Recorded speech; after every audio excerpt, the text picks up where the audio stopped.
आपको ध्यान रखना है, इमेजिन कर लो जैसे हल्दी का कलर वैसे ही कैसा कलर, दारू का कलर। मजे की बात ये है कि जब इन दोनों को आप मिला देते हो तो एक एल्कलॉइड तैयार हो जाता है। इस एल्कलॉइड को हम क्या बुलाते हैं, दारूबंदी। दारूबंदी एक एल्कलॉइड होता है जिसका काम दारू जैसे ही होता है। जैसे आपने बीमारी के बारे में सुना होगा, इसको किडनी स्टोन और टेक्निकल भाषा में रीनल कैल्कुली के नाम से बुलाते हैं, कैलकुलस के नाम। डॉक्टर्स जिस आदमी को थोड़ी बहुत माइनर पथरी होती है, दर्द हो रहा होता है, डॉक्टर्स उससे आगे बढ़ के बोलते हैं कि आप थोड़ा सा अल्कोहल लेना स्टार्ट करो। ये कोई अच्छी बात नहीं है, ब्रेन के नर्व फाइबर फायर हो जाते हैं। लेकिन जिन लोगों को पथरी की प्रॉब्लम होती है, डॉक्टर उनसे कहते हैं कि आप अल्कोहल यानी दारू लीजिए। कहते हैं जो अल्कोहल होता है वो किडनी स्टोन को क्या कर देता है, डिसॉल्व कर देता है। आगे बात समझ में? तो जो काम दारू करती है वही काम आपकी कौन करती है, दारूबंदी। दारूबंदी कोई हल्दी नहीं है, दारूबंदी क्या है, एल्कलॉइड। और दारू ऐसे अलग, दारू कैसे पी जाती है, हर भर के पी जाती है, ठीक है। या दारू जो पीता है वो कैसे दारू पीता है, बार बार पीता है। अब आपको ध्यान रखना है, ये तो हो गया इसका कॉमन नेम दारूबंदी। इसका टेक्निकल नेम अगर आप देने जाओगे इसका नाम क्या हो जाता है, मुझे बर्बेरिस। और इनका काम बहुत फेमस ड्रग है जो कि यूज होती है for treatment of kidney stone, use for treatment of kidney stone.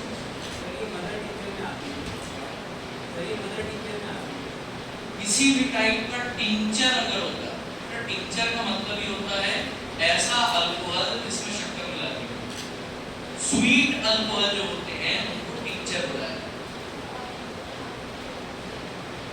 Kidney stone के और नाम होते हैं जिनमें मेडिकल टर्मिनोलॉजी में हम इसे यूज करते हैं,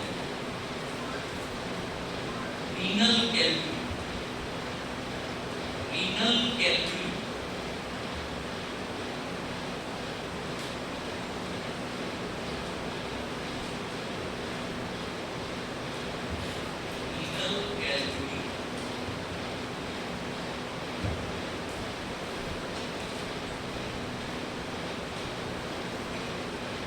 आपने बड़ा एक्सेप्शन पढ़ लिया है, ठीक है। दारूबंदी एक इसमें मुझे आता है कि भैया ये कलरलेस ना होके कैसा कलर शो करता है, येलो कलर। ये और भी कई ऐसे एग्जांपल हैं, बस खाली सुन लीजिएगा। एक होता है सैंक्विनारिन जो लाल कलर का होता है, एक बीटानिडीन होता है ये भी लाल कलर का होता है, लेकिन उनसे क्वेश्चन नहीं आने वाला। आप डायरेक्ट इसमें लिख लेना बर्बेरिस। बर्बेरिस कैसा कलर देता है, इसको अगर अलग से पूछना हो मैं बता दूंगा। जो सैंक्विनारिन में सैंक्विनी वर्ड कहाँ से आया और वैम्पायर क्यों बोलते हैं, लेकिन ये चीज आपकी किसी काम की नहीं है, इसके डायरेक्ट काम की चीज में आ गए। पहली प्रॉपर्टी हमने उसके कलर के बारे में पढ़ी। अब आ जाएंगे दूसरी प्रॉपर्टी। दूसरी प्रॉपर्टी क्या कहती भैया, ऑल एल्कलॉइड्स आर मोस्टली किस स्टेट में प्रेजेंट होते हैं, solid state। all alkaloids are, second point, solid in nature। all alkaloids are solid in nature। इनका स्टेट होता है solid state। आप लोग समझदार लोग हैं सर, आप लोगों ने फिजिकल फार्मेसी जब पढ़ी होगी तो आपने सॉलिड्स के बारे में दो चीजें सीखी होंगी कि सॉलिड स्टेट भी दो फॉर्म में पाया जा सकता है। एक जिसको किसके नाम से आप जानते हो, क्रिस्टलाइन फॉर्म, और दूसरा आपका कैसा हो जाता है सर, अमॉर्फस।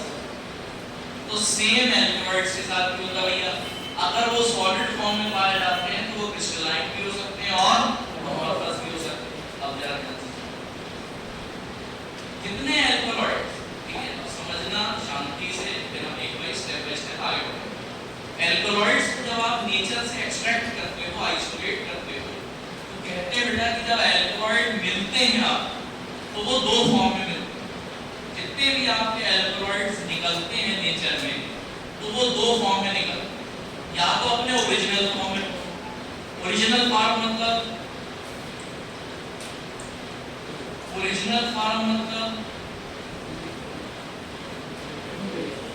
इनका नेचर ही कैसा था भैया, या फिर अगर ये आपको ये फ्री बेस के फॉर्म में हो सकते हैं, या ये दूसरा एक फॉर्म ले लेते हैं जिसको आप बुलाते हो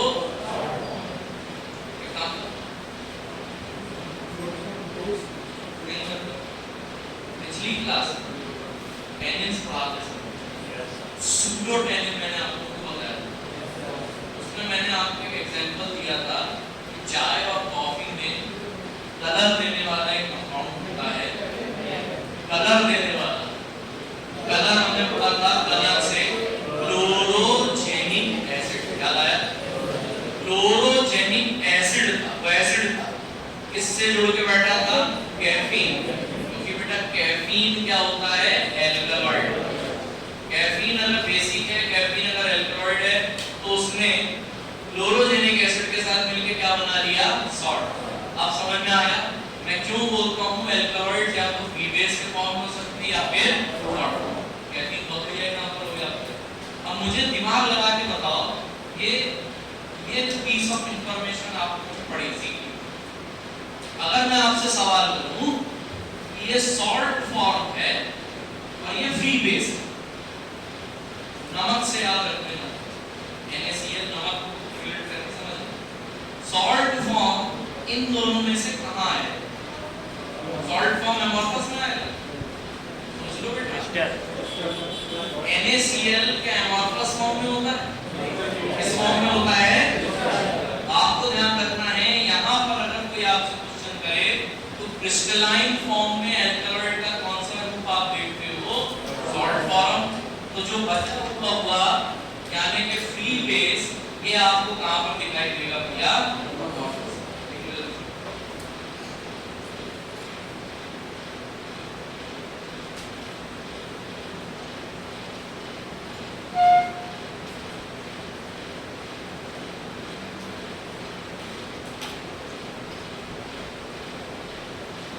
हमारे एल्कलॉइड सॉलिड को टाइप में क्रिस्टलाइन और अमोर्फस, क्रिस्टलाइन में आएगा सॉल्ट फॉर्म और अमोर्फस में आएगा फ्री बेस।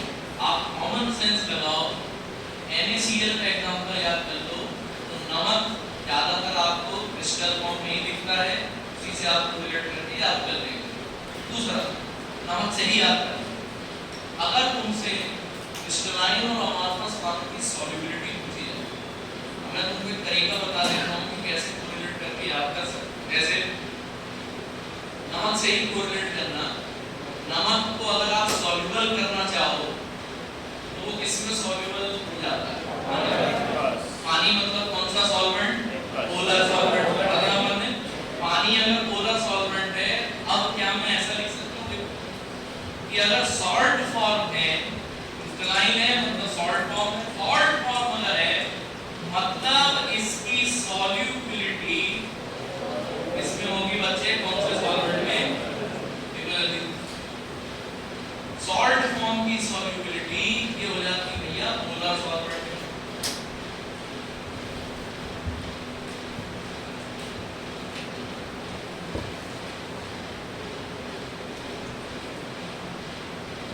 बढ़े आगे, जस्ट उल्टा कर दीजिएगा, ये भी कॉमन सेंस की बात थोड़ा समझिएगा, आपने आंसर एकदम सही दिया है, बिल्कुल सही दिया है। अब आज के बाद ध्यान रखना, नॉन पोलर सॉल्वेंट में जितने भी दिखे, किसी भी नॉन पोलर सॉल्वेंट को उठा ले, तुमको मैं गारंटी दे रहा हूँ उसमें कार्बन तुम्हें जरूर दिखेगा, ऑयल, फैट, तुम किसी भी चीज को उठा लो, कहीं ना कहीं तुमको कार्बन दिखना ही दिखना है।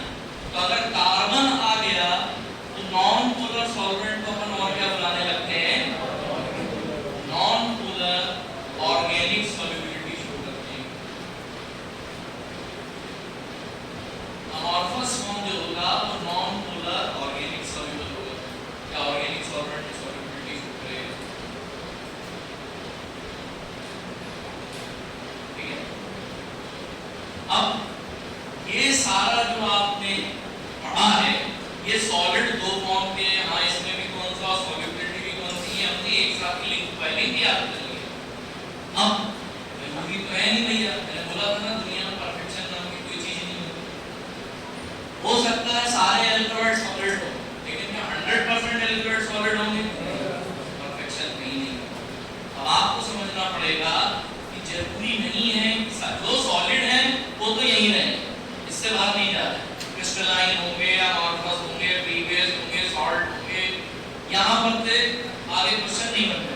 लेकिन अगर आपसे उन्होंने पूछ दिया कि सॉलिड है ही नहीं, आप काय का क्रिस्टलाइन और काय का अमॉर्फस, जब सॉलिड ही नहीं बचा तो आपको ध्यान रखना है एक्सेप्शन में। अब हमें कुछ ऐसे अल्कोहल पढ़ने बेटा जो कि सॉलिड ना होके क्या हो जाते हैं, लिक्विड नेचर के। कुछ अल्कोहल ऐसे होते हैं, थोड़ा सा स्पेस देखिए,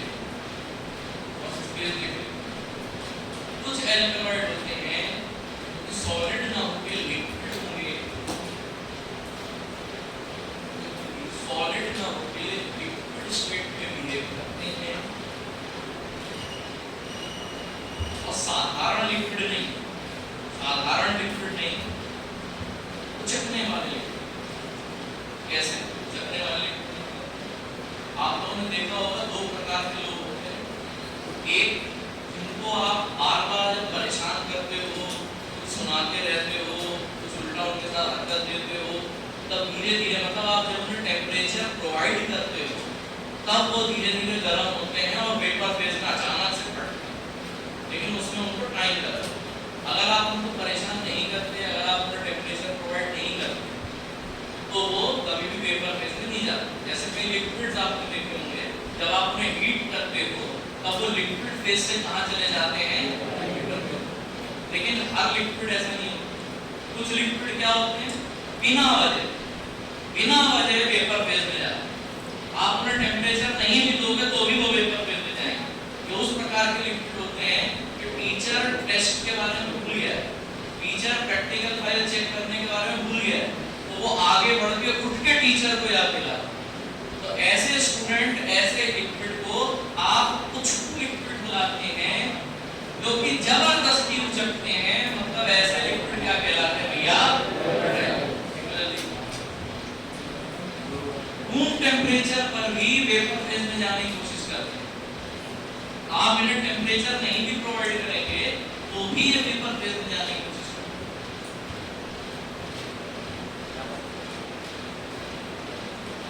ये हो जाता है वोलेटाइल लिक्विड।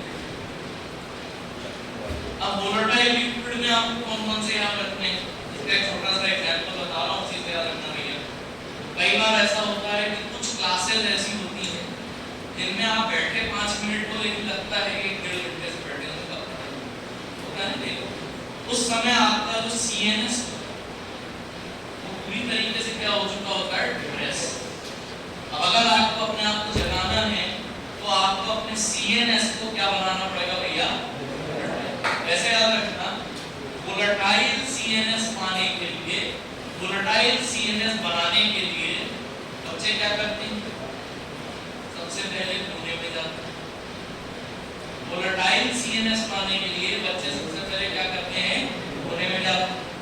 कोने में जाके सबसे पहले क्या पूछते हैं, निकोटीन पूछते हैं। ये सीक्रेट करना है। तो कोने में जाके निकोटीन की इन्होंने क्या करी, पार्टी। कोने में जाके निकोटीन की पार्टी करी और आपका CNS क्या हो गया, वोलेटाइल। जैसे लिख रहा हूं वैसे लिखो, कोने में जाके निकोटीन की पार्टी करी, अपने CNS को वोलेटाइल बनाने। कोने में जाके निकोटीन की पार्टी करी, CNS को वोलेटाइल बनाने के लिए। कोने में जाके निकोटीन की पार्टी करी, CNS को वोलेटाइल बनाने के लिए।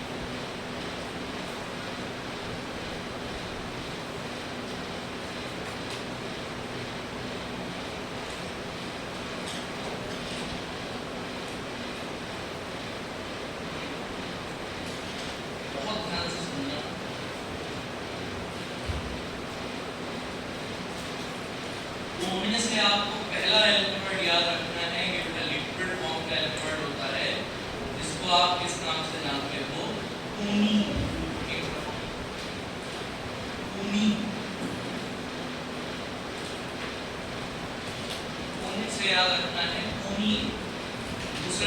कुछ करने की जरूरत नहीं है, तंबाकू टोबैको से मिलने वाला आपको निकोटीन।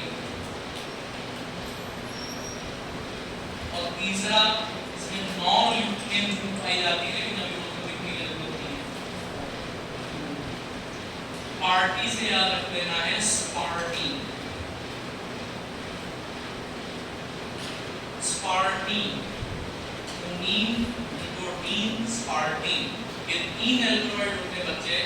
मजे की बात ये है कि पैट में यहाँ से एक बार उन्होंने क्वेश्चन फंसा दिया, उन्होंने पूछ लिया था कि इनमें से ऑक्सीजन फ्री लिक्विड नेचर का एल्कलॉइड कौन सा होगा।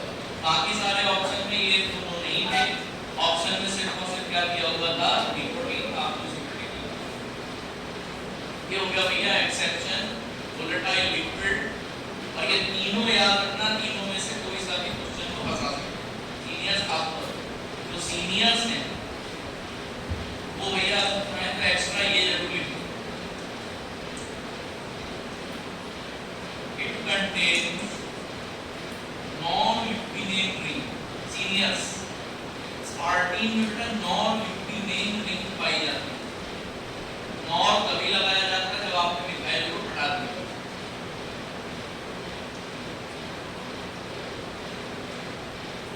जैसे सीनियर्स के लिए एक्स्ट्रा मल्टीपल जो बैठे हुए, क्लियर सब लोगों ने। अब आ जाते हैं भैया chemical test of alkaloid. Heading डालेंगे केमिकल टेस्ट ऑफ एल्कलॉइड। आप लोगों के कॉलेज में ये केमिकल टेस्ट करवाए गए हैं क्या? अभी तक एल्कलॉइड टच नहीं हुआ है। मेयर्स टेस्ट, ड्रैगनडॉर्फ टेस्ट, ये सब तो बताया गया होगा ना।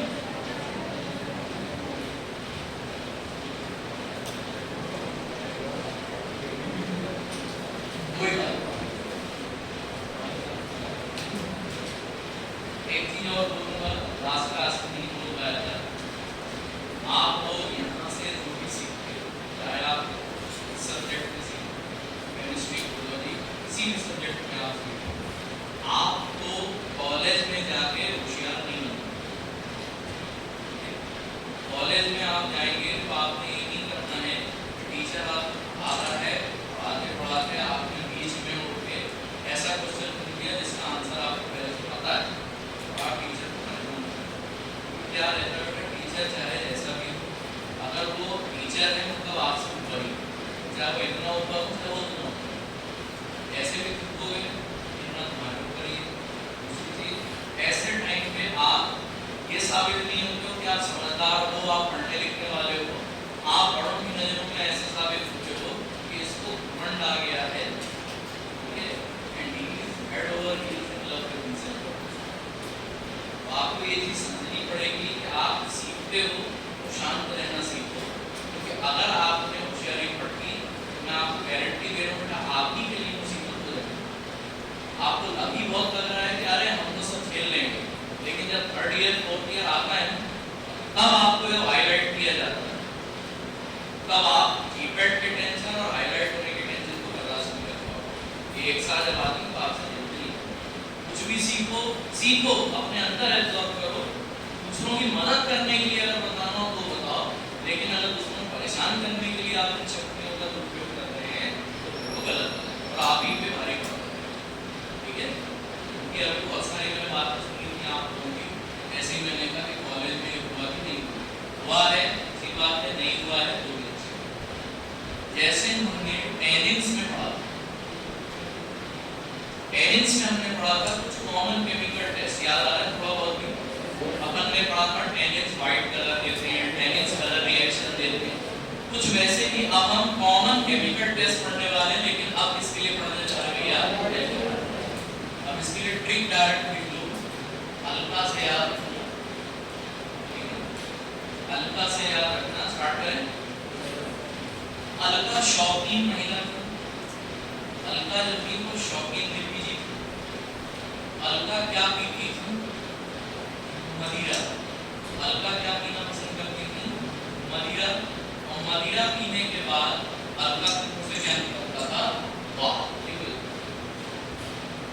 अब इंजॉय करो, अलका को इंजॉय करना। अलका मदिरा पीने की शौकीन थी से कोई अलगा बैठे या अपना मत मानना, ऐसे कई राव, कई भूमिकाएं, कई विनी, कई शकील, बहुत से लोग आएंगे, कृपया ट्रिक को ट्रिक की तरह ले।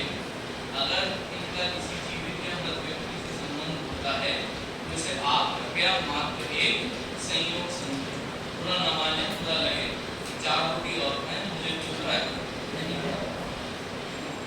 अब एल्का से याद रखने के भैया एल्कावर्ड का पहला टेस्ट, जिस टेस्ट को आप किस नाम से जानते हैं, मेयर्स टेस्ट। एल्का से पहला टेस्ट याद रखेंगे सर, पहला टेस्ट हो गया मेयर्स टेस्ट। जैसे हर सिटी का मेयर होता है, जैसे भोपाल की मेयर हमारी कृष्णा गोवा, ठीक है, महापौर, मेयर साहब के सेक्रेटरी भी होते थे। हमारे मेयर साहब की सेक्रेटरी का नाम था पम्मी। हमारी मेयर साहब की सेक्रेटरी का नाम क्या था, पम्मी जी। और पम्मी जी मेयर साहब को खुश रखने के लिए हमेशा अपने चेहरे पे क्या लगाना पसंद करती थी, पम्मी जी अपनी ब्यूटी मेंटेन करने के लिए क्रीम लगाना पसंद करती थी। मेयर साहब की सेक्रेटरी पम्मी जी अपने चेहरे पे क्रीम लगाना पसंद करती थी। मेयर साहब की सेक्रेटरी पम्मी जी अपने चेहरे पर क्रीम लगाना पसंद करती थी। मेयर्स टेस्ट में रिएजेंट कौन सा यूज होता है बच्चे, पोटेशियम। एम से याद रखना है मरकरी, और आई से आप याद रखेंगे आयोडाइड। Potassium, mercury, iodide. अब यहाँ आपको समझना ये है, तो नहीं मिलेगा बेटा, मरकरी जो लिखा है ना ऑप्शन में अगर ऐसा भी ले लो, डाइमर्क्यूरिक आयोडाइड, वो भी सही रहेगा, या वो ऐसा भी लिख सकते टेट्रामर्क्यूरिक आयोडाइड। पोटेशियम मर्क्यूरिक आयोडाइड तो होता है, साथ ही में अगर वो डाइमर्क्यूरिक आयोडाइड दे दें या टेट्रामर्क्यूरिक आयोडाइड दे दें तो भी वो मेयर्स की ही बात कर रहे हैं। तुम याद कैसे रखोगे, देखो एम से मर्करी, एम से Mayer's, clear. Potassium mercuric iodide, अगर इसको एल्कालॉइड दिख गया, ये एल्कालॉइड के साथ मिलके कौन सा प्रेसिपिटेट बना लेता है, ग्रीन कलर प्रेसिपिटेट बनाएंगे।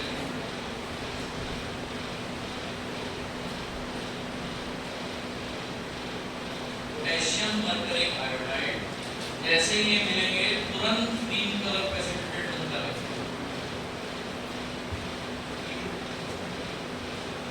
ये हो गया मेयर्स रिएजेंट। बढ़िया, अपन आगे हम मदिरा के मां से अपन ने मेयर्स पढ़ा, मदिरा के तीरा से याद रखेंगे ड्रैगन डॉग्स। ये बेटा मेयर्स से भी याद रखेंगे dragon dogs test. Dragon dog test आपको करना कुछ नहीं है, जहां तुमने मरकरी लिखा था बस मरकरी की जगह मेटल चेंज करके क्या कर देंगे, बिस्मथ।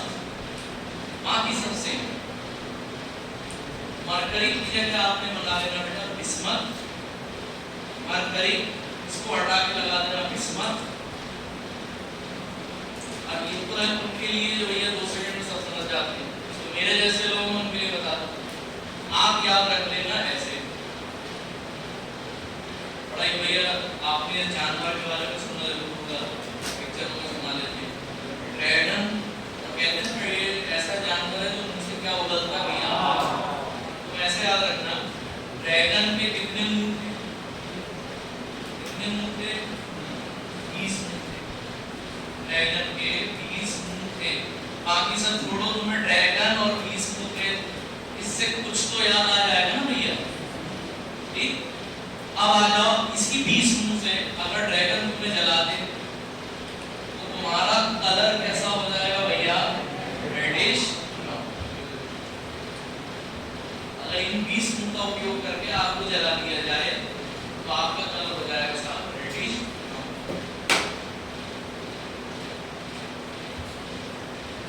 Reddish brown. ये हो गया भैया ड्रैगनडॉर्फ ग्रेडिएंट, लिख लिया सब लोगों ने। नेक्स्ट आ जाएंगे, बस बिस्मथ क्या रखना, बाकी सब आपसे 2 सेकंड में कोरिलेट करके बन जाएगा। एक बड़ी फेमस गाड़ी है, आप लोगों ने सुना होगा उसके बारे में, वैगन आर। ठीक, वैगन आर से आपको कौन सा टेस्ट याद रखना है sir? Wagner's test. Wagon R आपकी थी, आप फार्मासिस्ट हैं, आपकी वैगन आर है और आपकी वैगन आर की डिक्की में क्या रखी होती है? आईपी। या फार्मासिस्ट, तो आपकी वैगन आर में क्या रखी होगी भैया? आईपी। और आपकी वैगन आर का कलर वैसा ही सेम है जो कि आपने ड्रैगनडॉर्फ टेस्ट में पढ़ा था। कौन सा कलर होना चाहिए? सेम वो काट लीजिए, और खास तौर पे वीरेन शाह के चक्कर में मत पड़ना।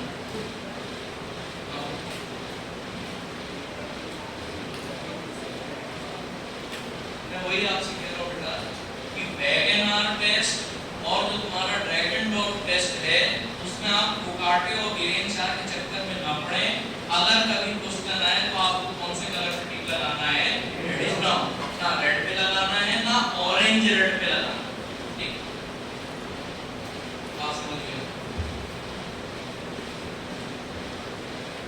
जैसे मैजिस्टिक टेस्ट में पर्पल कलर नहीं आता, नक्स नोटिका में पेंटेलिन्स रिएजेंट होता है, पेंटिन्स रिएजेंट नहीं होता। उसी तरीके से आपको ध्यान रखना है वैगनर्स और ड्रैगनडॉर्फ टेस्ट में रेडिश ब्राउन कलर आता है, ना कि ना ऑरेंज रेड, ना रेड, ना पिंक रेड, सीधा याद रखना रेडिश ब्राउन। इसीलिए ट्रिक जान पूछ के बताई थी भैया, आदमी जब जल जाता है तो खाली लाल नहीं होता, लाल और थोड़ा सा भूरा भी हो जाता है। क्या हो जाएगा? अच्छा, आईपी से क्या याद रखना? आई से होता भैया आयोडीन। करना क्या है, कभी अगर वैगनर्स टेस्ट के बारे में ऐसा सोचा जाए, सुनना ध्यान से, वैगनर टेस्ट और कुछ नहीं होता है, वैगनर रिएजेंट कुछ नहीं होता, ये होता है बेटा आयोडीन सॉल्यूशन। अब आयोडीन सॉल्यूशन मतलब आयोडीन को लो पानी में डिसॉल्व करके देखना।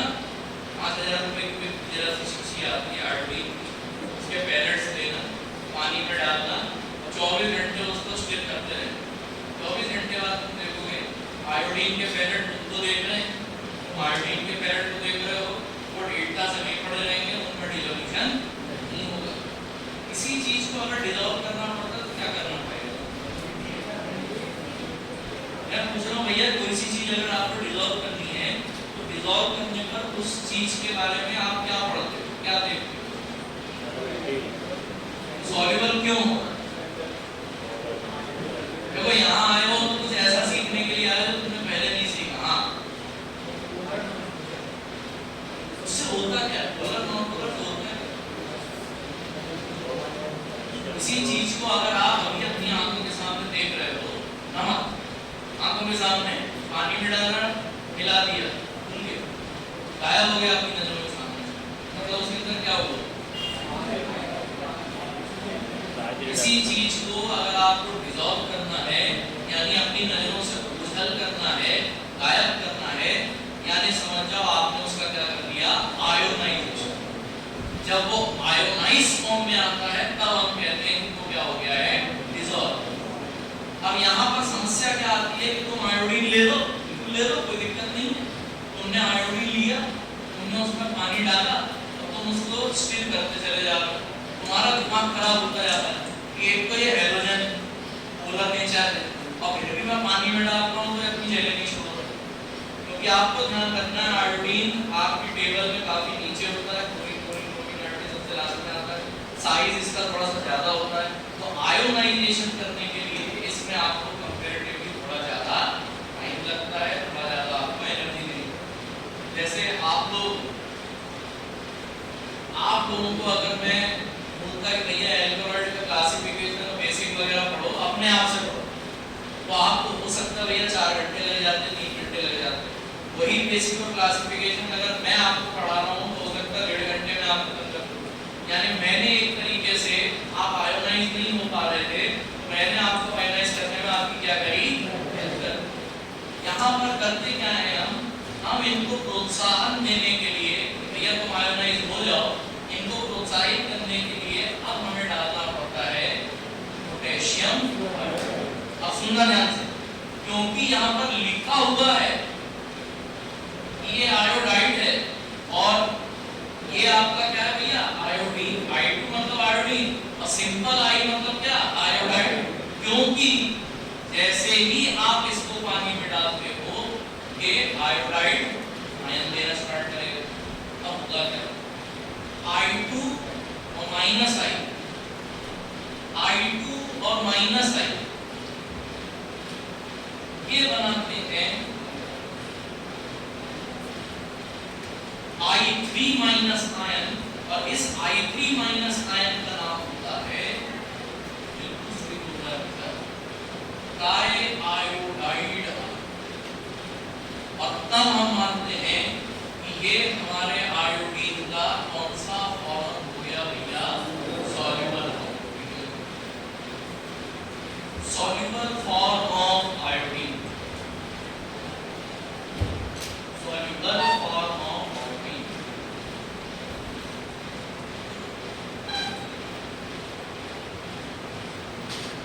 Soluble form of iodine. और इसीलिए आयोडीन को प्रोत्साहित करने के लिए आप आयोडाइड डालते हो, और आयोडाइड में भी हम कौन सा आयोडाइड ले लेते भैया, पोटेशियम। अब समझ में आया क्यों इसको सॉल्युबल फॉर्म बुला रहे हैं, जो अभी तुमने सिखाया था। किसी चीज को सॉल्युबल किया मतलब इसमें कन्वर्ट कर दिया आयन फॉर्म।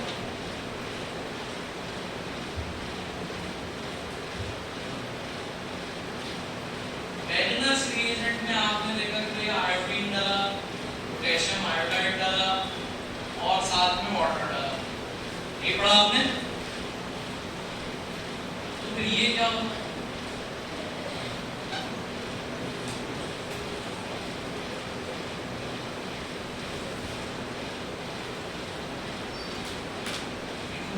नाम सुना है कभी? मैं आपको बताना चाहता हूँ, जैसे वेगनर्स रिएजेंट को आप क्या बुला रहे थे भैया, आयोडीन सॉल्यूशन। सिमिलर टू ल्यूबल सॉल्यूशन में भी आयोडीन डलता है, ल्यूबल सॉल्यूशन में भी पोटेशियम ही आयोडाइड डलता है, और ल्यूबल सॉल्यूशन में क्या डलता है भैया, मुझे ये बताइए कि इसको वेगनर क्यों नहीं बुला रहे, या इनको हम ल्यूबल्स क्यों नहीं बोलते?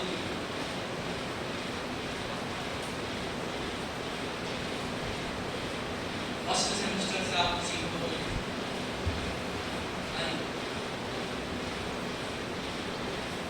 ल्यूबल्स सॉल्यूशन में भी यही तीनों चीजें डल रही हैं, वेगनर्स रिएजेंट में भी यही तीनों चीजें डल रही हैं। भैया ये ल्यूबल्स नाम अलग क्यों है, वेगनर्स नाम अलग क्यों?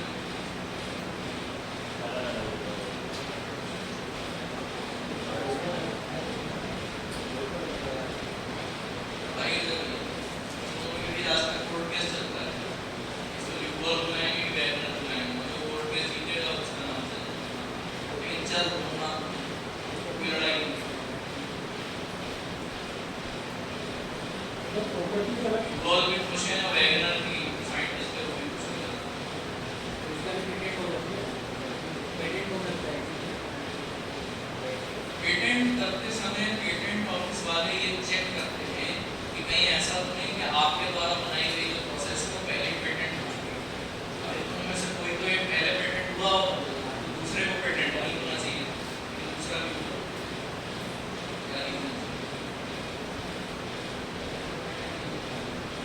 तो फिर ये नाम कैसे आया?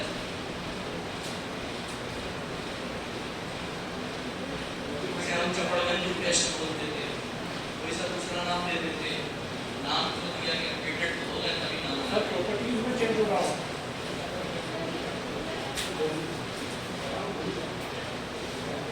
सर प्रॉपर्टीज में चेंज होगा, प्रॉपर्टीज में चेंज होगा। दोनों almost same chemical constituents, 13 potassium iodide और वाटर, जो केमिकल प्रॉपर्टी इसकी है वही केमिकल प्रॉपर्टी इसकी है, फिर भी नाम में चेंज है। प्रोसेस की सेम आयोडीन डालो, पोटेशियम आयोडाइड डालो, पानी डालो।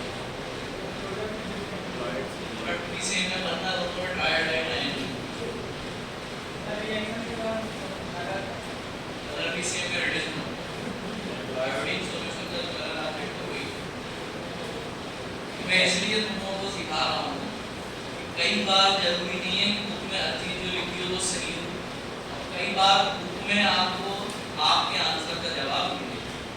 अब जरा ध्यान से सुनो, लास्ट क्लास में जब हमने गोल्ड मीटर इंटरेस्ट पढ़ा था, मैंने आपको उसमें स्पेसिफिक कहा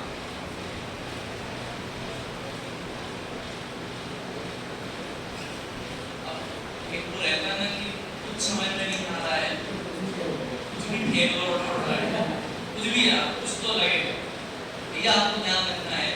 लास्ट क्लास में जब हमने गोल्ड मीटर इंटरेस्ट पढ़ा था तो पेटेंट के बारे में बात करी, याद आया? और पेटेंट में हमने आपको समझाया था कि सड़ी से सड़ी चीज भी अलग होती है और वो पेटेंटेड हो चुकी है, और आपने उसमें हल्का सा भी अगर चेंज किया तो वो फिर वो पेटेंटेड प्रोसेस ना कहलाएगी, वो प्रोसेस दूसरी प्रोसेस हो जाएगी। अब जरा ध्यान से सुनिए, वैगनर सॉल्यूशन जब बनाया गया था तब स्पेसिफाइड नहीं था कि कितना आयोडीन लोगे, कितना पोटेशियम आयोडाइड लोगे, कितना वाटर लोगे।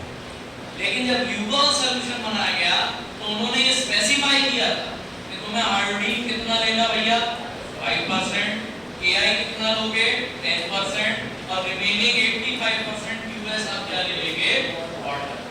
तो जब ये क्वांटिटी नॉन स्पेसिफाइड होती है तब जो सॉल्यूशन बनता है उसको आप क्या बुलाते हो वैगनर्स, और जब ये क्वांटिटी स्पेसिफिक होगी तब आप इसको क्या बुलाएंगे ल्यूगॉल। ये डिफरेंस होता है ना ल्यूगॉल सॉल्यूशन और वैगनर्स के।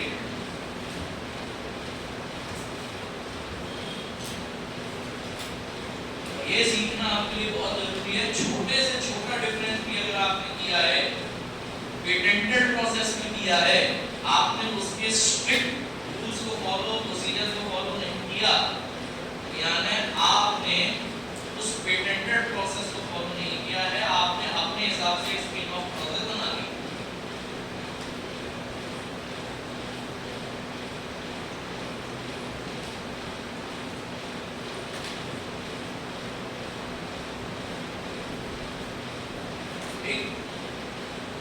ये हो गया भैया आपका वैगनर्स टेस्ट। वैगनर्स रिएजेंट के साथ ही आपको ल्यूगॉल्स रिएजेंट का कांसेप्ट भी आप क्लियर हो जाना चाहिए। और अब लास्ट में आ जाएंगे हम हैगर्स रिएजेंट।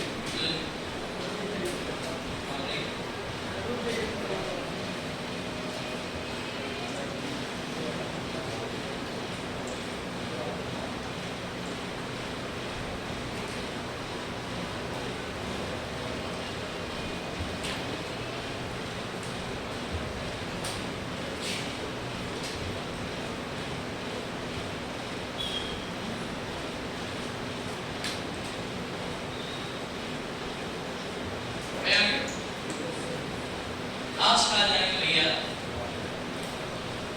आ से या एच से लास्ट एक ही बचा हुआ भैया तो आपकी बुक्स आपको कहती है इसको हम कौन सा टेस्ट बुलाते हैं सर?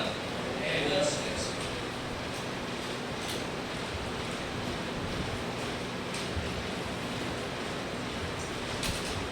हैगर्स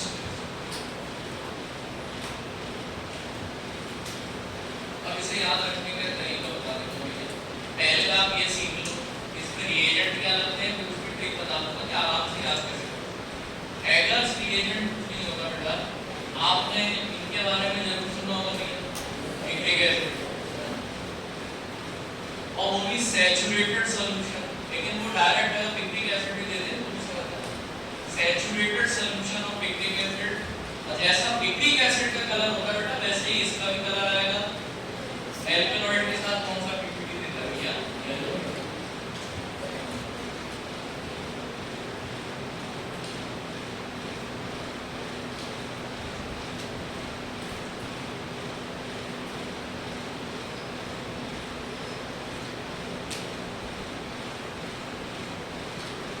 भैया आप लोगों के अंदर एक हैरी पॉटर करके सीरीज आई थी, आप लोगों ने देखी होगी, चलचित्र काफी फेमस।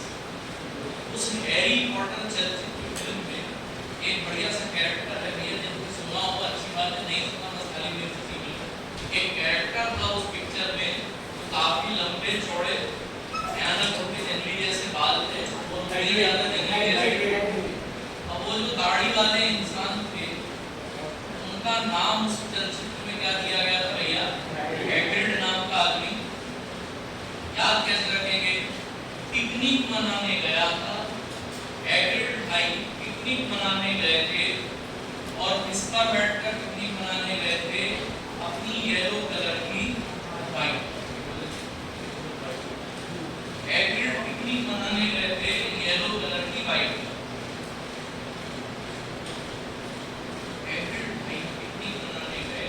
येलो कलर की पाइप है।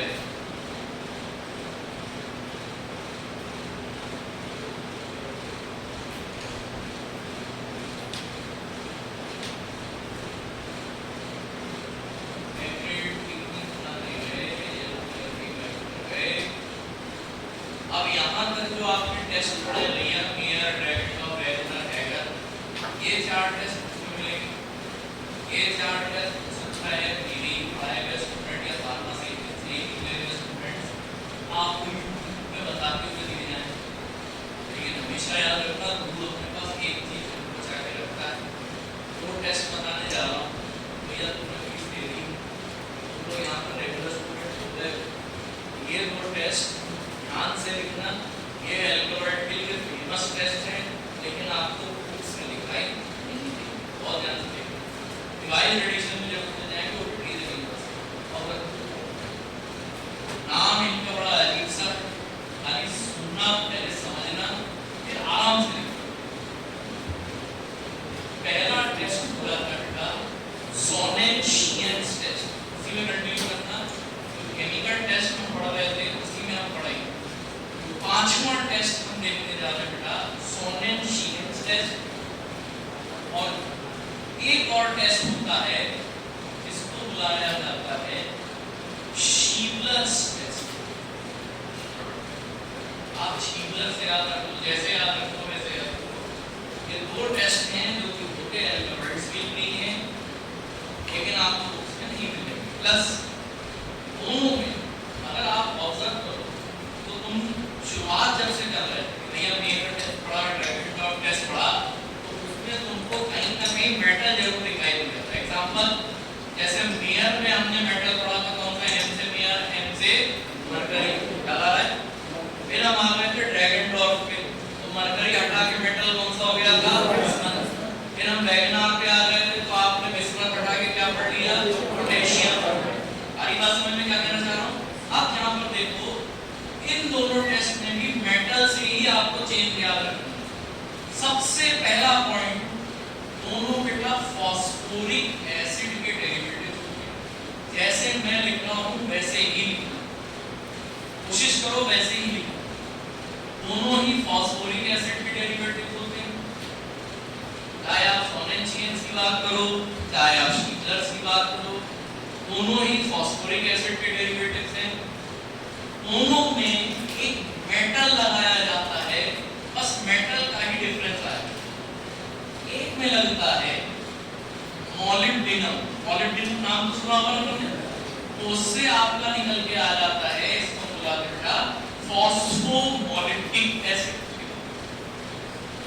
मोलिब्डेनम से नाम हो जाएगा phosphomolybdic acid. Phosphomolybdic acid, phosphomolybdic acid. और दूसरी तरफ आ जाता है फॉस्फोटंगस्टिक एसिड। फॉस्फोमोलिब्डिक मोलिब्डेनम और फॉस्फोटंगस्टिक यानी tungsten. Phosphomolybdic acid, phosphotungstic acid. और दोनों चाहे सोनेन-शियन्स चाहे शीवलर, दोनों अगर एल्कलॉइड के साथ रिएक्ट करते हैं बच्चे, तो आपको कौन सा कलर प्रोवाइड करेंगे? यानी अगर कभी क्वेश्चन आया कि दोनों में डिफरेंस बताओ, तो तुमको डिफरेंस सिर्फ एक ही जगह दिखाई दे रहा है, देखो मोलिब्डेनम। और अगर याद करना कभी फंस जाओ कि कहाँ मोलिब्डेनम था, कहाँ टंगस्टन था, तो ऐसे याद रखना भैया। यहाँ तुमको कहीं पर भी एन दिखाई देगा, एन तुमको सिर्फ सोनेन-शियन्स के साइड दे रहा है। और अगर एन की बात करें तो एन हमेशा एम के अलग-अलग ही प्रेजेंट होता है, तो एन और एम क्योंकि साथ-साथ रहते हैं, उसी से याद रख लेना कि जहाँ पर सोनेन यानी एन, वहीं पर क्या आएगा? मोलिब्डेनम। अब तुमको डिस्क्रिप्टिव नहीं लिखना है। आप जिस एग्जाम की तैयारी करने जा रहे हो बेटा एमसीक्यू वाला एग्जाम है, और वहां आपको आधे से ज्यादा टाइम ऑप्शंस दिखाई देंगे। कुछ नहीं है तो कम से कम इतना छोटी छोटी इमरजेंसी विंडो पकड़ के अगर चलोगे, तो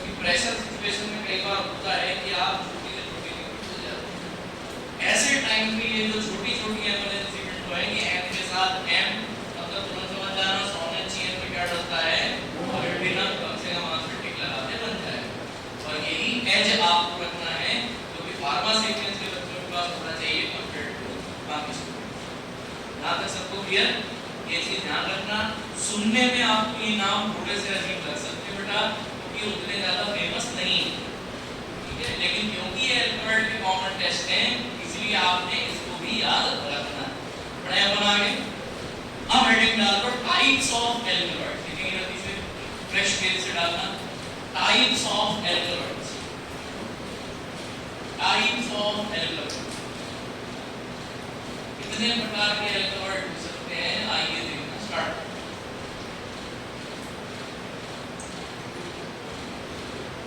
इतनी क्लासेस देखो आपकी हो गई है कि मैं हर आधे घंटे में आपको रिवीजन नहीं करवाऊँ, ठीक है, अब मैं रिवीजन करवाऊंगा तो सबसे लास्ट में ही करवाऊंगा, और टेंशन मत लेना, पूछूंगा तो आंसर देते रहते हैं।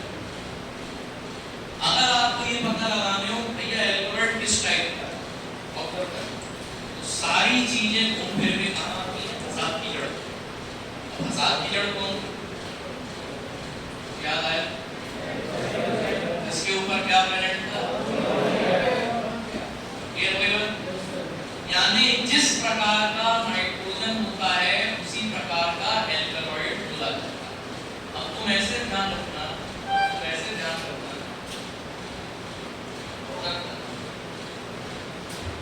जैसे जिस प्रकार की आदमी की बुद्धि होती है, सोचने का तरीका हो, तो उसी प्रकार से आदमी का कैरेक्टराइजेशन आता है।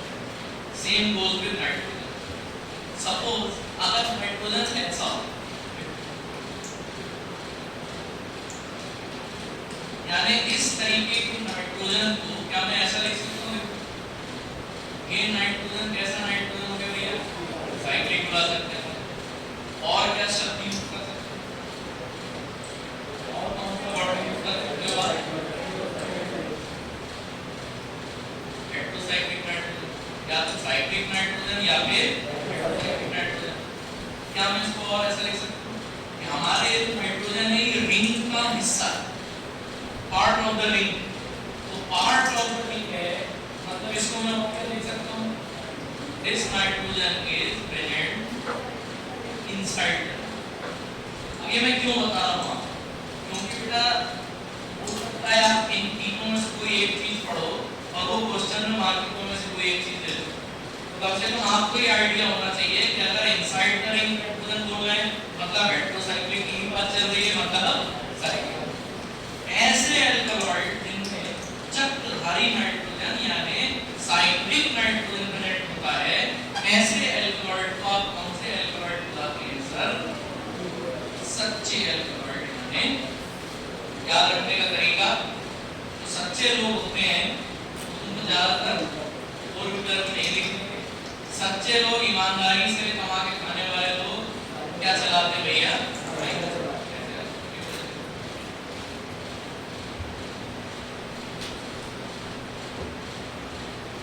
सच्चे अल्कलॉइड साइक्लिक नेचर के, टू अल्कलॉइड सच्चे अल्कलॉइड ये हो जाते हैं साइक्लिक नेचर के।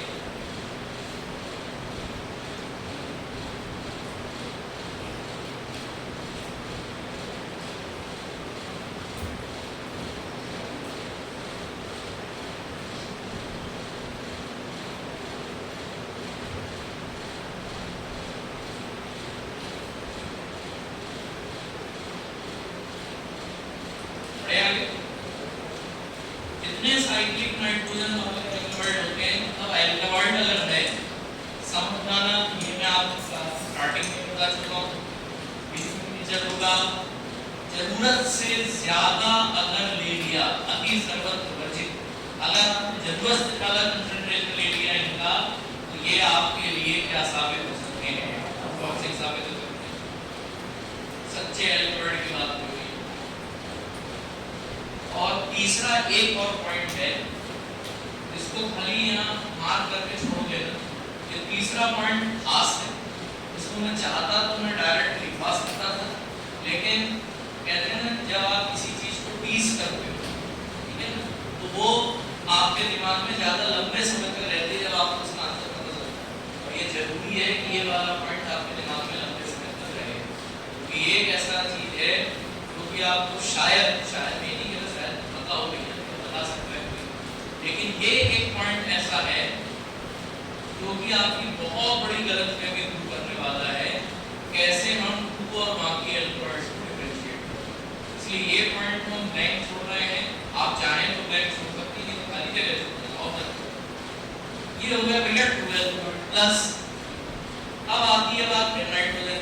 नाइट्रोजन अगर साइक्लिक ना हो, नाइट्रोजन मतलब ऐसा हो इस टाइप का ओपन ओपन हो मतलब कौन से फंक्शनल ग्रुप की याद आ रही है, अमीनो। कौन सा ग्रुप हो गया ये, अमीनो। तो इस तरीके के नाइट्रोजन को क्या मैं ये बुला सकता हूँ, देखो ये साइक्लिक नाइट्रोजन, या मैं इसको अगर ऐसा बुला दूं तो अगर वो इनसाइड था ये क्या हो जाएगा बेटा, आउटसाइड द रिंग नाइट्रोजन। और ऐसे नाइट्रोजन कंटेनिंग एल्कलॉइड को हम कौन से एल्कलॉइड बुलाते हैं, जो आपने देखा बेटा अमीनो एल्कलॉइड, या फिर इन्हीं का दूसरा नाम हो जाता है बच्चे proto alkaloid.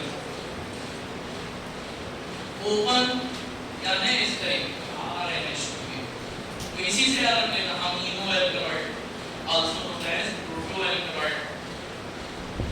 Acyclic nitrogen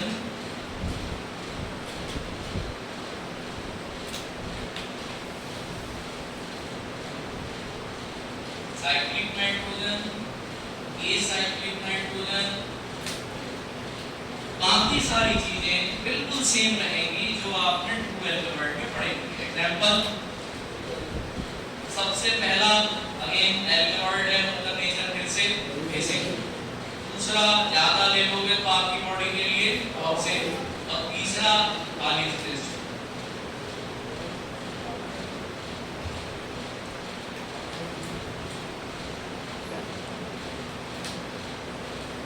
ये होगा भैया दूसरे प्रकार के एल्कलॉइड जिनको हम अमीनो या प्रोटो एल्कलॉइड बुलाते हैं। अब देखो या तो आदमी सच्चा होगा और उस चीज को मानता है कि मैं सच्चा हूं, हमेशा सच्चा है, या फिर वो ग्रे शेड का होता है, ग्रे शेड मतलब सच्चा भी होगा कमीना, लेकिन जैसा भी है वो अपने नेचर के प्रति मान रहा है भैया हाँ मैं हूँ कमीना हूँ बेईमान हूँ, लेकिन मैं हूँ और मैं ऐसा ही रहूँगा, मैं अपने आप को चेंज नहीं करूँगा। और फिर कुछ लोग होते हैं समय समय के हिसाब से अपने आप को चेंज कर देते हैं, ऐसे लोगों का कोई भरोसा नहीं होता। ऐसे लोग जब मर्जी होती है नाइट्रोजन को कैसा बना देते हैं, जब मर्जी इनकी होती है तभी नाइट्रोजन को कैसा बना देते हैं, ऐसा। मतलब ये थाली के बैंगन जिन पर आप कभी विश्वास नहीं कर सकते और जिन पर कभी विश्वास नहीं कर सकते, ऐसे लोगों को क्या बता सकते आप, सूडो एल्कलॉइड। ये बेटा साइक्लिक भी हो सकते हैं, ये साइक्लिक भी हो सकते हैं, एक एंटी साइक्लिक एक एंटी ए साइक्लिक। ऐसे एल्कलॉइड्स को बुलाया जाता है pseudo alkaloids. Cyclic nitrogen, acyclic nitrogen, इनको बुलाया जाता है सूडो एल्कलॉइड। और अब आती है मजे की बात, उनसे अगर कोई पूछे भैया सूडो एल्कलॉइड को बाकी सबसे कैसे डिफरेंशिएट करो, ये भी बेसिक हो सकते हैं, ये भी टॉक्सिक हो सकते हैं। और अब आती है सबसे जरूरी बात, मैं आप लोगों को पहले से बताने की कोशिश करूंगा। अगर कोई तुमसे पूछे कि झूठे एल्कलॉइड को सच्चे और प्रोटो एल्कलॉइड से कैसे अलग करके बताओ, तो वैसे याद रखना जो झूठे स्टूडेंट होंगे, झूठे विद्यार्थी होंगे, वो कभी एक के स्तर से नहीं मिलेंगे। यानी these are those student या those alkaloid which are never derived from AA sir. अब यहाँ तुम एग्जैक्टली AA सर मत समझ लेना, झूठे स्टूडेंट कभी मेरे स्टूडेंट नहीं हो सकते। तुम AA से याद रखना है, ये कभी भी आपको इससे डिराइव होकर नहीं मिलेंगे बेटा, अमीनो एसिड। सूडो एल्कलॉइड्स की सबसे बड़ी पहचान यही होती है कि ये कभी भी अमीनो एसिड से नहीं होते। जब इसका एग्जांपल बताऊंगा तो आपको और क्लियर हो जाएगा।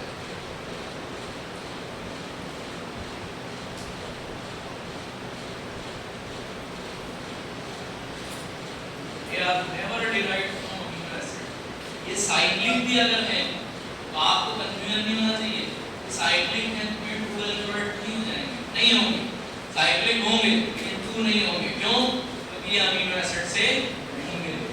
अगर आपको सच्चा एल्कोहल बनना है तो सच्चा एल्कोहल बनने के लिए आपको साइक्लिक भी होना पड़ेगा, लेकिन उससे भी ज्यादा जरूरी है बिल्कुल सही, they should be derived from AA मतलब अमीनो एसिड।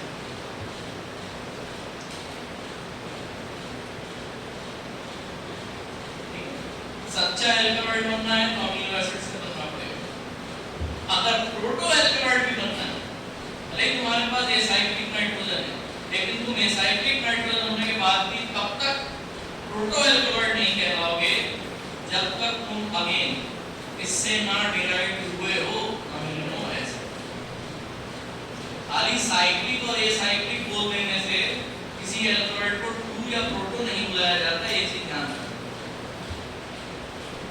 कभी भी अगर इस तरीके का क्वेश्चन आए, कोई एक्सटर्नल पूछे, आपके अंदर इतनी बेसिक अंडरस्टैंडिंग हो जानी चाहिए कि सर कहते हैं कि भैया साइक्लिक है नाइट्रोजन तो 2 हो सकता है, एसाइक्लिक है तो प्रोटो हो सकता है, लेकिन सर ये इसकी प्रॉपर डेफिनेशन नहीं है। वो पूछेगा तो हमने तो यही पढ़ा है, आप सीधा कहना कि सर सूडो एल्कोहल भी साइक्लिक हो सकते हैं, सूडो एल्कोहल भी एसाइक्लिक हो सकते हैं। तो कोई अगर साइक्लिक नाइट्रोजन लेकर बैठा मतलब ये नहीं होगा कि हाँ तुम भैया बहुत अच्छे हो या तुम सच्चे हो ना। तुम अगर साइक्लिक नाइट्रोजन लेकर बैठे हो, साथ ही साथ तुम किससे मिले हो अमीनो एसिड, तभी तुमको क्या बुलाया जाएगा। तुम एसाइक्लिक नाइट्रोजन लेकर बैठे हो प्लस तुम अमीनो एसिड से मिले हो, तभी तुम क्या कहलाओगे प्रोटो। लेकिन अगर तुम इन दोनों को लेकर बैठे हो, इनमें से कोई एक लेकर बैठे हो, तुम अमीनो एसिड से नहीं बने हो, मतलब तुम क्या कहलाओगे। हमारी क्लास में इसका एक एग्जांपल बताता हूं, इससे आपको चीजें और क्लियर होंगी। ये मिटा दूं भैया, कोई दिक्कत तो नहीं। सूडो एल्कोहल में कौन कौन सी याद करें, ठीक, कौन कौन से ऐसे एल्कोहल हैं जो आपको सूडो एल्कोहल में याद रखना। तो जिम जाते होंगे आप लोग, 2 मिनट कर लेना भैया, कभी अगर आप जिम गए हो या किसी को जिम जाते देखा हो। आजकल पुराने जैसा जमाना नहीं रहा, पहले भैया अखाड़े चला करते, ठीक है, पहलवान आदमी या हमारे बाप दादा जो हुआ करते थे, मेहनत करते थे, ऊपर से घी वगैरह सब खाते थे, मेहनत करते थे, कैलोरी बर्न करते थे, तब जाके उनकी बॉडी बनती थी। भले ही उनके प्रॉपर मसल्स डेवलप होना हो, लेकिन अंदर ताकत नहीं कर रही थी। अगर तुमको पलट के ऐसा भी हल्का सा कर दिया तो तुम जाके आजकल क्या हो गया, मसल्स डेवलपमेंट को ज्यादा ध्यान दे रहे हैं बजाय अंदरूनी ताकत के, इम्यून सिस्टम। ऐसे लोग जो बॉडी बनाते हैं वो बॉडी आपकी कैसी बॉडी कहलाती है। और एक और नया ट्रेंड चला हुआ है, सीनियर समझ जाएंगे, तो बहुत पहले की क्लास में चीज होता है। एक ट्रेंड आजकल जो चल गया है, जो जिम जाने वालों में ऑब्जर्व करो, ये मेहनत करिए, हाँ मसल्स फाइबर फटे हैं, हाँ अब आपको आराम करना है, अच्छे से खाना खाओ। पुराना आदमी हो पहले खाना खाओ, घी वगैरह शुद्ध देशी की गाय के लिए खाओ। आजकल क्या हो गया है, प्रोटीन, है ना, आप प्रोटीन खाइए, बात अच्छी है, आप प्रोटीन खाओ, लेकिन ये भी समझना थोड़ा सा, आपको जो प्रोटीन दिया जाता है वो प्रोटीन ऐसा प्रोटीन है कि जल्दी एब्जॉर्ब हो, मतलब उसमें आपको मेहनत ना करनी पड़े बॉडी को, बस वो पेट में गया तुरंत एब्जॉर्ब हो। यानी एक तरीके से आप अपने शरीर को आदी बना रहे हो, आदत लगा रहे हो कि हम तुझे ऐसा प्रोटीन दे रहे हैं जहाँ तेरे को मेहनत करने की जरूरत ना पड़े। तो अगली बार साल भर तक ऐसा प्रोटीन खाओ, उसके बाद हमको दूध पिला दे शुद्ध, आज गारंटी देता हूँ। जितने बैठे ना, अगर किसी ने तबेला है वो बात अलग है, किसी के यहाँ पर तबेला अगर नहीं है, प्योर दूध अगर भी पिला दो, हमारा पीछे से नल जो है वो खुल जाएगा। आप लोग को डाइजेस्ट नहीं कर सकते, क्यों? हमने अपने आप को ऐसे आदत की बना दी है, फैक्ट है। आपको कहते हैं प्रोटीन खाओ, तुमको 1 साल वैसा प्रोटीन दिया जाए, कहता है तो भाई सत्तू खाओ, तो ये चना खाओ, दूध पियो, आपसे वो डाइजेस्ट करते नहीं बनेगा। क्यों? तुमने अपने शरीर की साल भर में ऐसी आदत बना दी कि अब तुमको ऐसा प्रोटीन दिया जाए जिसमें शरीर को पेप्सिन से मेहनत करनी पड़े, उसे ब्रेक करना पड़े और फिर अमीनो एसिड एब्जॉर्ब करना पड़े, तो वो नहीं कर पाए। दूसरा, यहाँ तक चलो फिर भी ठीक है, एक नया चल गया कैप्सूलें आजकल देने लगे। पहले चलता था कि डायरेक्ट इंजेक्शन ले लो एनाबॉलिक स्टेरॉइड के, तो वो देखने में अजीब लगता है, लेकिन ये गलत है। उन्होंने क्या किया, प्लांट डिराइव्ड मेडिसिन बना, गोगरू नाम का एक कहना लो गोगरू खाओ। गोगरू क्या है, ये तुम्हारे शरीर में टेस्टोस्टेरोन डालेगा। टेस्टोस्टेरोन जिसका ज्यादा होता है मसल रिकवरी भी जल्दी। आपके शरीर में जितना नॉर्मल टेस्टोस्टेरोन बन रहा है, आपको तकलीफ हो रही है, चलो 3-4 दिन तकलीफ उठाओ, थोड़ा सा जब ठीक हो जाओ तो फिर जिम चले जाओ। नहीं, जल्दी अगर आपको रिकवरी चाहिए तो भैया गोगरू खाओ, इसमें टेस्टोस्टेरोन। या एक आपका अश्वगंधा की कैप्सूल खाइए, इसमें टेस्टोस्टेरोन। आप अपने शरीर को टेस्टोस्टेरोन ऊपर से दे रहे हो, यानी अगेन आप अपने शरीर की आदत बना रहे हो, जो उसका प्रॉपर तरीका है कि भैया कोलेस्ट्रॉल आपके शरीर में होना चाहिए, विटामिन डी आपके शरीर में बनना चाहिए, और उस D3 से फिर आगे चल के टेस्टोस्टेरोन बनता है। वो ना करके डायरेक्ट टेस्टोस्टेरोन ले लो, यानी एक तरीके से आप अपने शरीर को, जो कि आपका शेर है, उसे आप शिकार करना नहीं सिखा रहे, आप उसको बैठा के ले भैया तुम को नमस्कार डाल दो। एक पॉइंट आएगा जब आपका शरीर शिकार करना बिल्कुल भूल जाएगा, मतलब आपके शरीर में खुद से टेस्टोस्टेरोन बनाना पूरी तरीके से, जहां तुम्हारी वो अश्वगंधा और गोगरू की कैप्सूल छीन रही है, ये पंछी होता तो ये सारी चीजें होती हैं। कोशिश करें एक और आपने भैया अगर जिम जा रहे हो तो इस चीज से सावधान रहना, जितना अच्छी नींद लोगे उतनी जल्दी मसल फाइबर की रिकवरी होगी। ओके फैक्ट, आपकी REM स्लीप जितनी अच्छी होती है, गहरी नींद आप लेते हो, यस सेरिब्रल कॉर्टेक्स हमारा कैसा रहता है, इनहिबिट। सेरिब्रल कॉर्टेक्स अगर इनहिबिट रहेगा तो इम्यून सिस्टम अच्छा काम करेगा, प्रोटीन मसल रिकवरी भी है। आजकल क्या चलिए नींद नहीं आ रही, हाँ, और मेहनत कर ली तो आपके शरीर में टेंशन आबाद भी, मसाज नहीं करवा रहा, मालिश नहीं करवाएंगे, एक नया आ गया, या तो ड्रिंक कर लो, या दूसरा तरीका एक कैप्सूल चल रही मार्केट, कहते हैं कि वलेरियन एक प्लांट होता है, उसकी जड़ों का चूर्ण अगर आप खाते हो वलेरियन, तो ये बहुत अच्छी सेडेशन कॉज करता है और आपको बेहतरीन नींद आती है। और वो आपसे क्या बोलते हैं, लोग तुम्हें कैप्सूल दे रहे हैं ना, इसमें वलेरियन की जड़ का पाउडर है, लेकिन जरा ध्यान से देखना, उसमें वो वलेरियन तो लिखते हैं, एक और चीज ऐड करते हैं, सुनो इसके बारे में।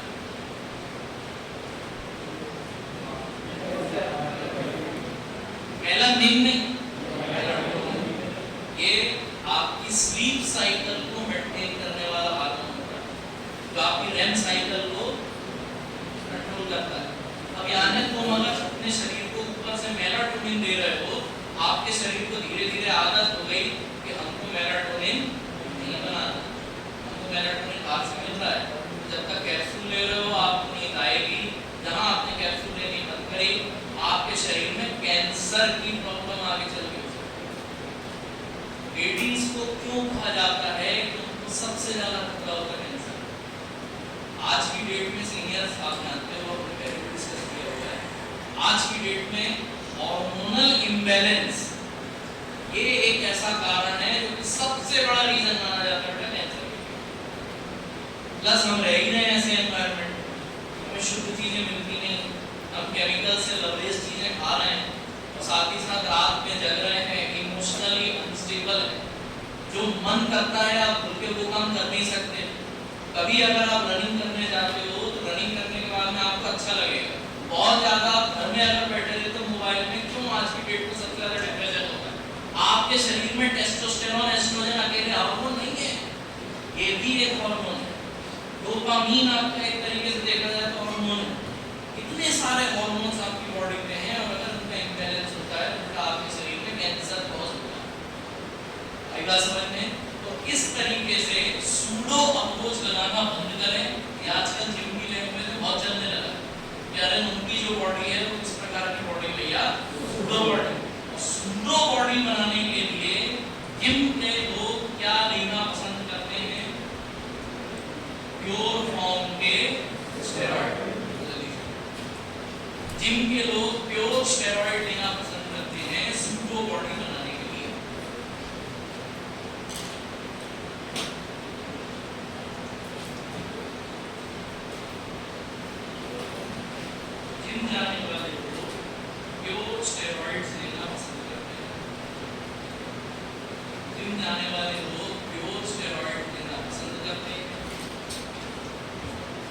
सूडो एल्कलॉइड में कौन से एल्कलॉइड आते हैं बिल्कुल ध्यान देखेंगे।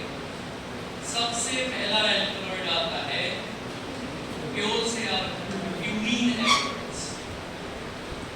सबसे पहला एल्कलॉइड याद रखेंगे purine alkaloids. Purine alkaloids, purine alkaloids. Next आ जाएगा एक ऊपर प्यूरीन एल्कलॉइड स्टेरॉइड से आपको याद रखना है कौन सा एल्कलॉइड, स्टेरॉइडल अश्वगंध इसी में आता है। जब आपको क्लासिफिकेशन पढ़ाना प्यूरीन एल्कलॉइड जो है पहला एग्जांपल। दूसरा एग्जांपल हो जाता है स्टेरॉइडल एल्कलॉइड। मजेदार बात सुनिए, आपने प्यूरीन रिंग के बारे में सुना है ना, कुछ इस प्रकार की रिंग बनाना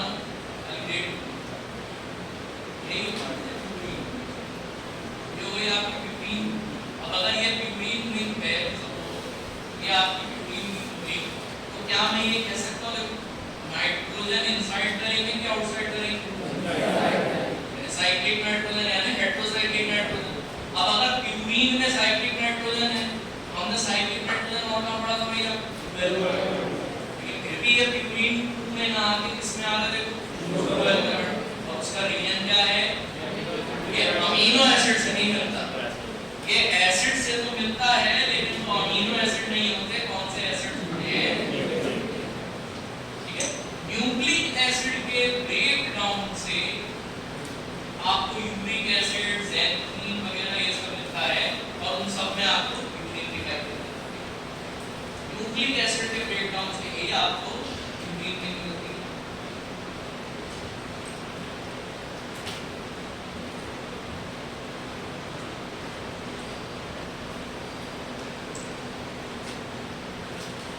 एक फॉर्म ऑफ न्यूक्लिक एसिड्स ये देता है आपको प्यूरीन। और अगर आपको स्टेरॉइडल एल्कलॉइड का पढ़ना हो प्रिकर्सर क्या हो, ऐसे याद रखना न्यूक्लिक एसिड, यहाँ पर प्रिकर्सर प्यूरीन के प्रिकर्सर होते हैं न्यूक्लिक एसिड और स्टेरॉइडल एल्कलॉइड के प्रिकर्सर कौन होंगे, ऐसे याद रखना। बेसिक ट्रिक बता रहा हूँ उससे याद रखेंगे। स्टेरॉइड कौन था? करते हैं ना गुंडे मवाली, गुंडा मवाली, वैसे स्टेरॉइड कौन खाता था? मवाली आदमी। मवाली आदमी स्टेरॉइड खाता था। तो मवाली से आप रखते हैं ये एक एसिड होता है जिसको हम कौन सा एसिड बुलाते हैं बच्चे? मेवालुनिक एसिड। मवाली, मवाली आदमी स्टेरॉइड खाता था, उसी से याद रखिएगा मेवालुनिक एसिड। न्यूक्लिक एसिड ये मिलते हैं आपको, ये देते हैं आपको प्यूरीन। मेवालुनिक एसिड ये देते हैं आपको स्टेरॉइडल एल्कलॉइड्स।